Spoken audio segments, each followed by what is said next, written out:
Beloved of God, iman tidak diam. Iman berkata-kata. 2 Korintus pasal 4 ayat yang ke-13. Namun karena kami memiliki roh iman yang sama, seperti ada tertulis, aku percaya, sebab itu aku berkata-kata. Maka kami juga percaya, dan sebab itu kami juga berkata-kata.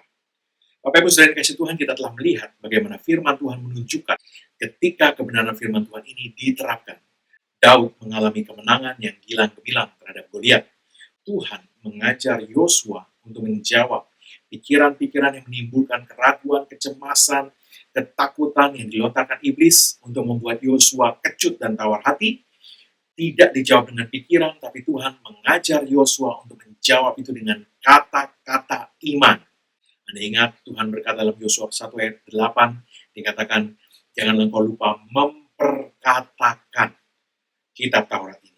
Memperkatakan. Jadi tidak hanya sekedar dibaca dalam hati, dipikir dengan pikiran seperti pola pikir barat, tetapi firman Tuhan berkata diperkatakan, diucapkan, ya, dan tidak hanya sekedar di pikiran saja. Bapak Ibu Saudara kasih Tuhan, sekali lagi tidak hanya sekedar di pikiran saja, tapi diucapkan dengan kata-kata. Pikiran, ketakutan, kecemasan, dan apapun pikiran yang dilontarkan iblis untuk merontokkan iman kita, itu perlu dijawab dengan perkataan iman, perkataan firman. Bukan sekedar dengan pikiran. Sebab perkataanlah, perhatikan ini, yang melepaskan iman kita untuk aktif bekerja. Aku percaya, sebab itu aku berkata-kata. Itu roh iman. Itu operasi roh iman. Aku percaya, sebab itu aku berkata-kata. Ketika kita melepaskan iman kita dengan kata-kata, maka iman kita akan menghancurkan segala tipu muslihat iblis dan setiap pekerjaannya. Karena iblis tahu bahwa perkataan iman adalah senjata yang menghancurkan tipu muslihat dan pekerjaannya. Maka iblis menggunakan cara atau senjata yang dirancang untuk membungkam kita supaya perkataan iman tidak keluar dari mulut kita. Bagaimana kita dapat mengalahkan senjata iblis itu? Dengan pedang bermata dua firman Tuhan di tangan kita. Kita akan mempraktekkan iman kita terhadap segala keadaan yang jahat yang dirancang iblis terhadap kita, sehingga kita dapat mengalami kemenangan di dalam hidup kita di dunia ini. Mazmur 149 ayat 6 dan 9 mengatakan, biarlah pujian pengagungan Allah ada dalam kerongkongan mereka, dan pedang bermata dua di tangan mereka. Ibrani pasal 4 ayat 12 mengatakan bahwa pedang bermata dua itu adalah firman Tuhan. Ya, jadi dengan firman Tuhan, pedang bermata dua di tangan kita, ayat 9 mengatakan, untuk melaksanakan hukuman, untuk melaksanakan terhadap mereka hukuman seperti yang tertulis. Itulah semangat bagi semua orang yang dikasihinya. Haleluya. Bapak Ibu Saudara kasih Tuhan, dengan senjata firman Allah di tangan kita, dengan pedang roh yang sudah di tangan kita itu, kita berkata-kata perkataan firman, berkata-kata perkataan iman, dan kita akan melihat kemenangan gilang-gilang termanifestasi. Karena firman Tuhan tadi berkata apa? Hukuman terhadap musuh kita, iblis, dan segala tipu muslihat dan pekerjaannya dilaksanakan seperti yang tertulis. Haleluya. Ketika Tuhan menciptakan dunia ini, semua diciptakan Tuhan itu sungguh amat baik. Tidak ada yang tidak baik. Semua ciptaan Tuhan itu baik. Ketika hari ke-6 Tuhan menciptakan manusia, Tuhan melihat segalanya itu, dan firman Tuhan berkata, dia melihat semuanya itu sungguh amat baik. Tidak ada yang jahat dari apa yang diciptakan Tuhan.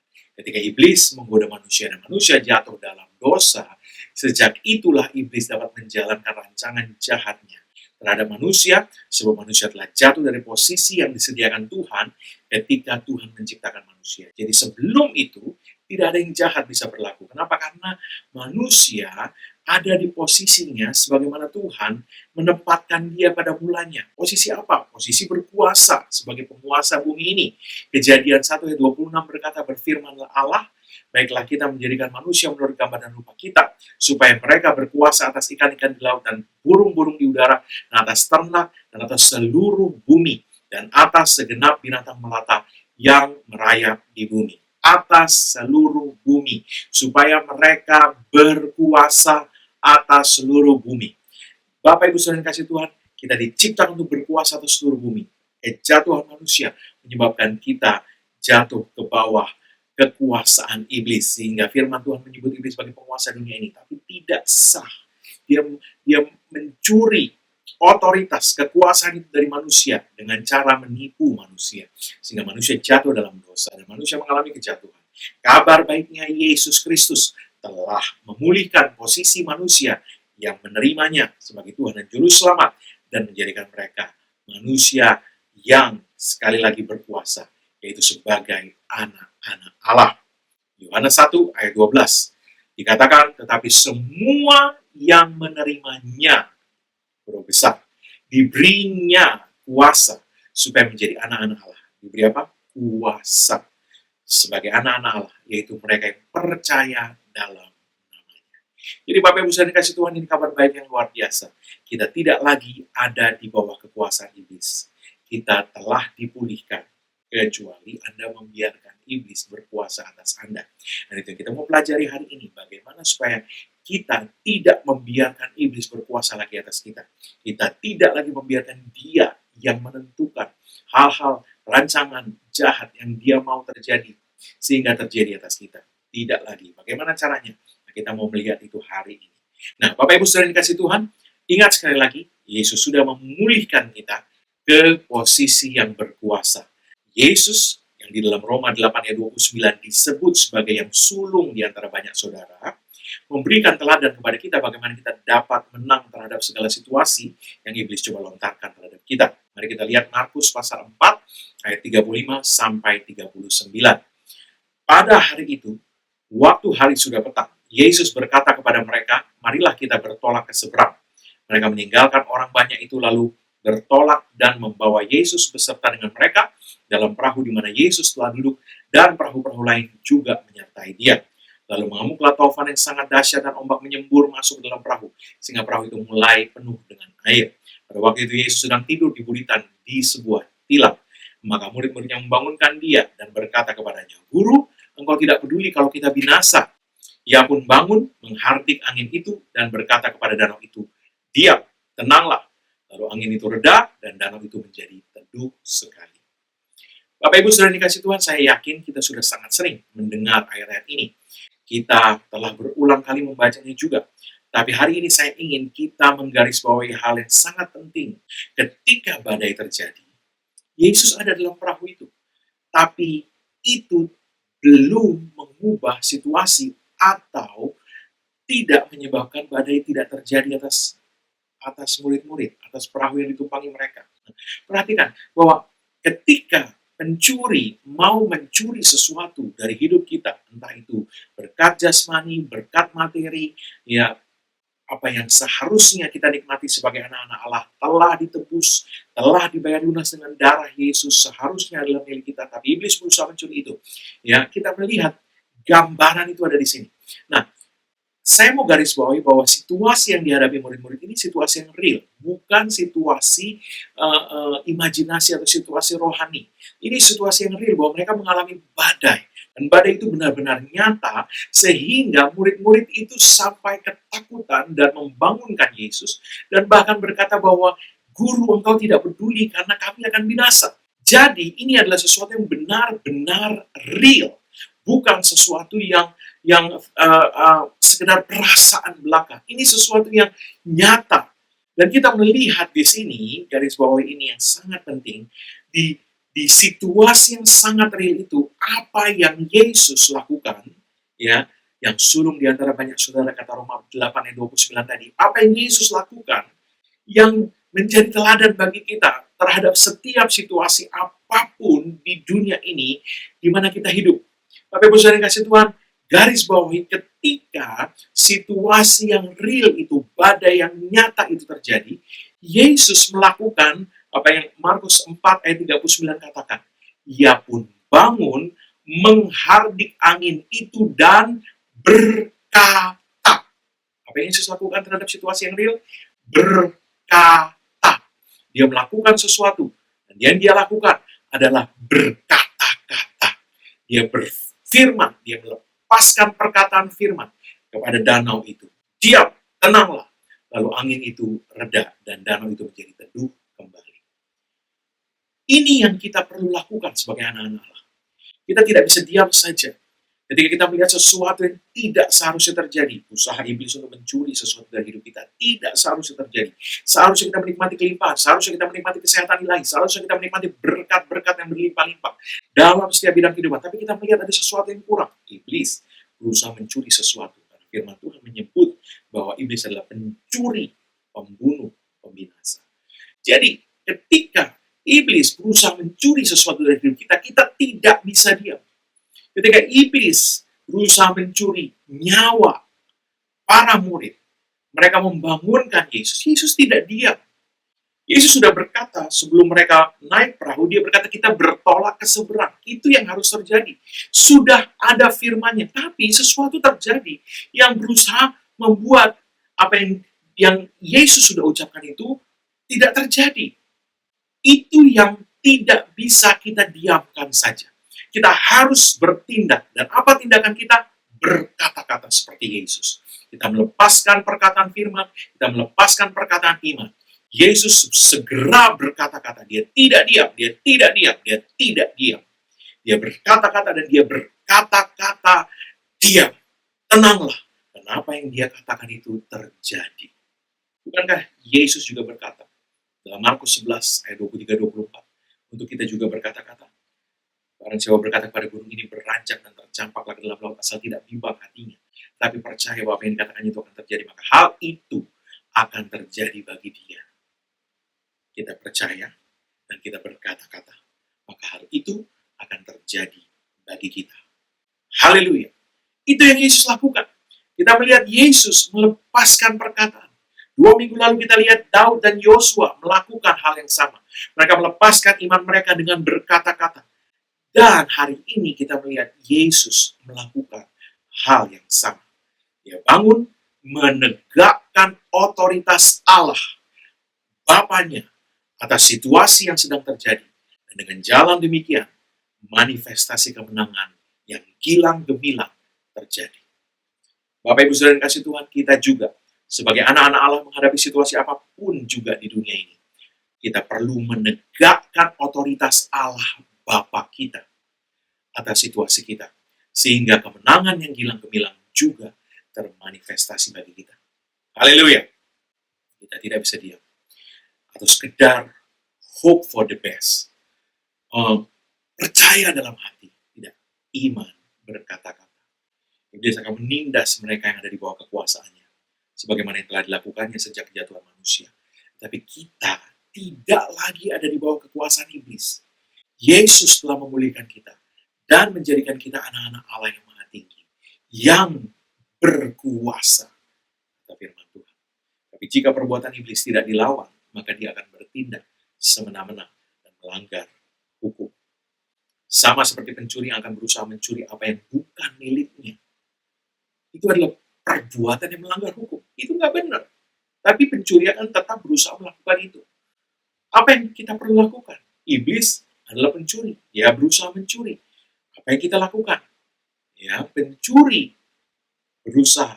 Tapi kalau kita menjaga harta milik yang mau dicuri oleh pencuri itu, maka pencuri tidak akan berhasil.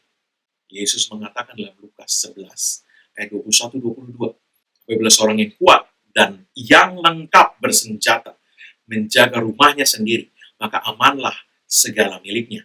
Tetapi jika seorang yang lebih kuat daripadanya menyerang dan mengalahkannya, maka orang itu akan merampas perlengkapan senjata yang diandalkannya dan akan membagi-bagikan rampasannya. Jadi, kalau kita mau segala milik kita, segala berkat yang sudah disediakan Allah Bapa kita untuk kita di dalam Kristus, kalau kita mau itu semua aman, kita mau menikmati semuanya itu, maka kita perlu menjaganya. Kita tidak bisa diam dan membiarkan iblis mencuri semau-maunya. Tapi Pak, mungkin ada yang berkata, kalau yang lebih kuat menyerang, kan tadi dikatakan, akan kalah juga yang punya rumah. Berarti, saya mau katakan, ayat ini berarti bahwa yang paling kuat itu yang pasti menang. Garis bawah. Yang paling kuat itulah yang pasti menang. Mungkin ada yang berkata, saya tidak lebih kuat dari iblis, Pak.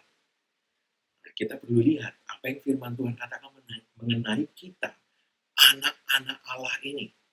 Pertama, firman Tuhan berkata bahwa iblis sudah dilucuti. Nah, kita sebagai anak-anak Tuhan, kita tidak menghadapi musuh yang penuh kuasa. Kita menghadapi musuh yang sudah dilucuti. Kolose 2 ayat 15 mengatakan, Ia, yaitu Yesus, telah melucuti pemerintah-pemerintah dan penguasa-penguasa, ya, roh-roh jahat di udara dan seterusnya, kata Efesus pasal 6, dan menjadikan mereka tontonan umum dalam kemenangannya atas mereka. Jadi semua roh-roh jahat yang disebut firman Tuhan ini sebagai pemerintah-pemerintah dan penguasa-penguasa ini sudah dilucuti. Bahkan telah dijadikan tontonan umum saat Yesus mengalahkan mereka. Jadi mereka sudah dilucuti. Mereka tidak mungkin lebih kuat dari kita, karena dikatakan mereka sudah dilucuti. Yang kedua, firman Tuhan berkata bahwa kita telah dikaruniakan kuasa di atas segala kuasa, yaitu di dalam nama Yesus. Efesus 1 ayat 20-22 mengatakan, yang dikerjakannya Allah Bapa di dalam Kristus dengan membangkitkan dia dari antara orang mati dan mendudukan dia di sebelah kanannya di sorga jauh lebih tinggi daripada segala pemerintah dan penguasa dan kekuasaan dan kerajaan dan tiap-tiap nama yang dapat disebut, bukan hanya di dunia ini saja, melainkan juga di dunia yang akan datang. Dan segala sesuatu telah diletakkannya di bawah kaki Kristus, dan dia telah diberikannya kepada jemaat, perhatikan, sebagai kepala dari segala yang ada. Itu ayat 10 menyambung dengan supaya dalam nama Yesus bertekuk lutut segala yang ada di langit dan yang ada di atas bumi dan yang ada di bawah bumi. Jadi Yesus adalah kepala dari segala yang ada, segala yang ada. Dan dia lebih tinggi dari segala pemerintah dan penguasa dan kekuasaan dan kerajaan dan tiap-tiap nama yang dapat disebut, tiap-tiap nama yang dapat disebut, bukan hanya di dunia ini saja, melainkan juga di dunia akan datang. Dan segala sesuatu telah diletakkan Allah Bapa di bawah kaki Kristus. Dan dia telah diberikannya kepada jemaat. Kemudian Filipi 2 menjelaskan lebih jauh, supaya dalam nama Yesus. Nah kita sebagai jemaat, sebagai anak-anak Allah, telah diberi nama Yesus. Nama di atas segala nama. Yang kepadanya bertekuk lutut segala sesuatu. Supaya dalam nama Yesus bertekuk lutut segala yang ada di langit, dan yang ada di atas bumi, dan yang ada di bawah bumi. Bapak Ibu sekalian kasih Tuhan, kuasa yang tertinggi, kuasa atas segala-galanya, jauh lebih tinggi. Jauh lebih tinggi dari segala pemerintah, penguasa, kerajaan, kekuasaan, dan tiap-tiap nama yang dapat disebut, yaitu kuasa di dalam nama Yesus telah diberikan kepada kita. Anda tidak mungkin lebih lemah dari iblis.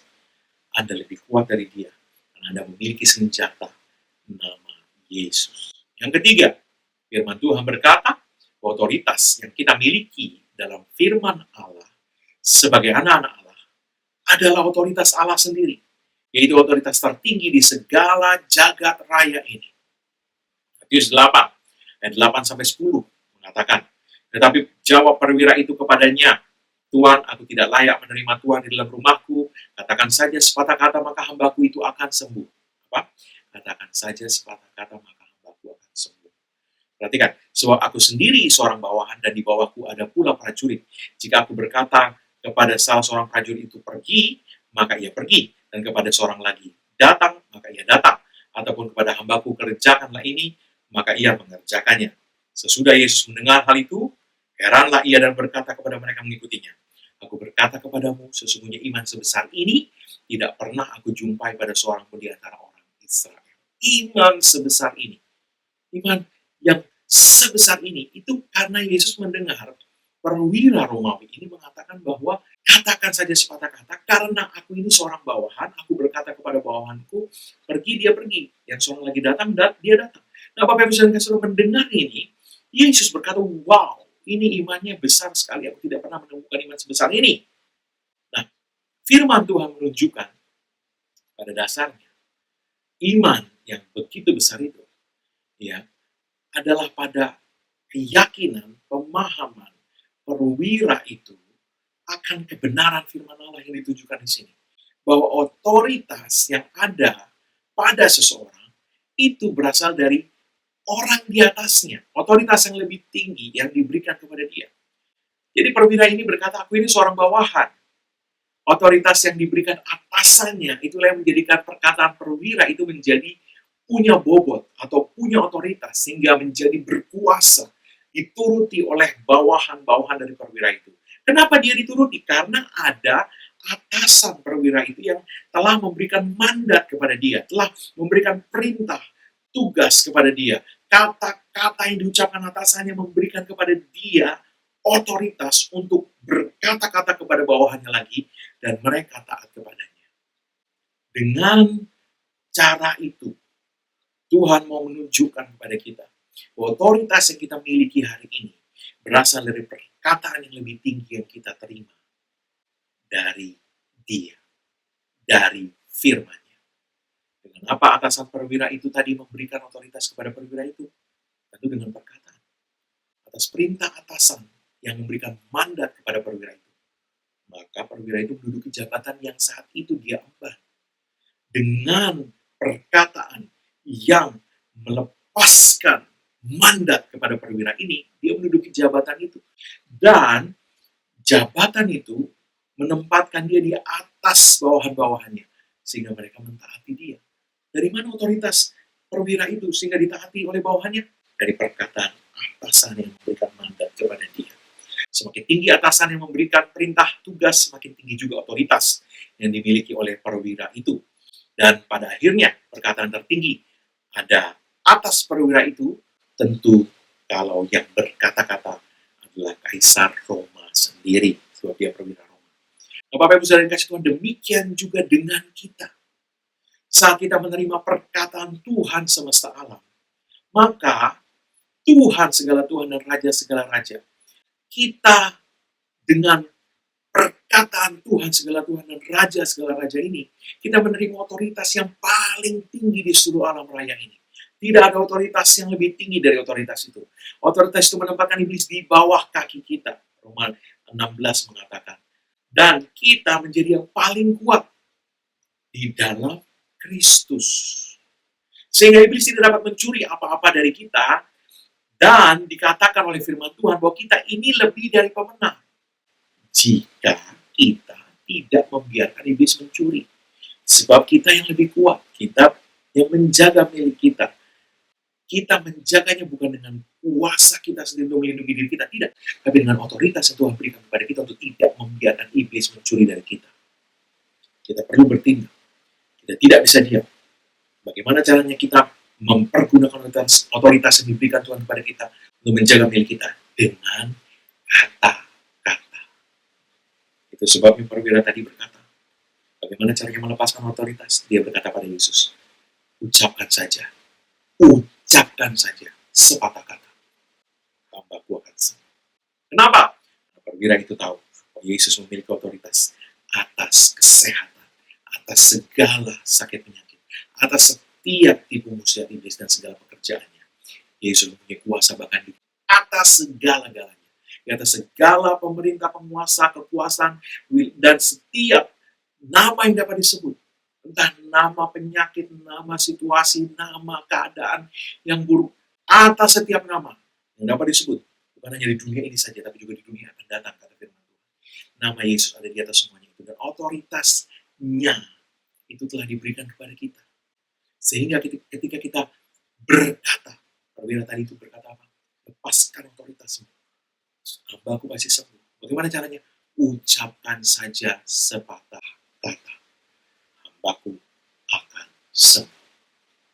Jadi Bapak Ibu Saudara yang kasih Tuhan, kita tidak bisa diam. Kita tidak bisa diam. Kita perlu menegakkan otoritas Tuhan atas seluruh milik kita. Atas seluruh milik kita.